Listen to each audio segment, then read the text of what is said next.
আমরা সমাজে উইরা আসি নাই, আমরা এই দেশের নাগরিক। আমরা বসেন বসেন, আমরা ট্যাক্স হোল্ডার নাগরিক, ট্যাক্স দেই আমরা, আমরা ট্যাক্স ছাড়া এই দেশে থাকি না।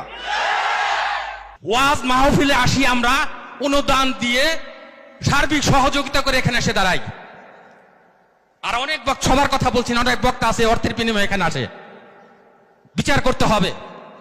একজন সমাজবাসী, সমাজপতি, সমাজের যে কমিটি, সে যতটুকু এই সমাজের কল্যাণের কাজ করতে পারবে, একজন ইমাম কিন্তু পারে না। সে তো ইমামের দায়িত্ব নিয়ে বসে আছে। আর সভাপতি সাহেব যেই কথাগুলা বললেন, ওইগুলাই আমাদের পাথেওর জন্য যথেষ্ট।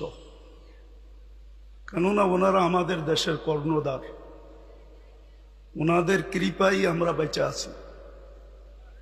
ওনাদের কৃপা যদি না থাকতো তাহলে হয়তো আমরা দেশে থাকতেও পারতাম না, বা দেশে থাকতামও না। কোথায় থাকতাম আল্লাহই জানে। বিদায় আমি কথা লম্বা করতে চাইতেছি না।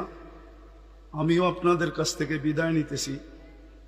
আমার পরে যেই বক্তা উনি আসবেন, আমি আপনাদের কাছে অনুরোধ রাখব যে আপনারা ওনার কথা শুনবেন এবং দোয়া পর্যন্ত বসবেন, তারপরে এটাকে পরিসমাপ্তি ঘটাবেন।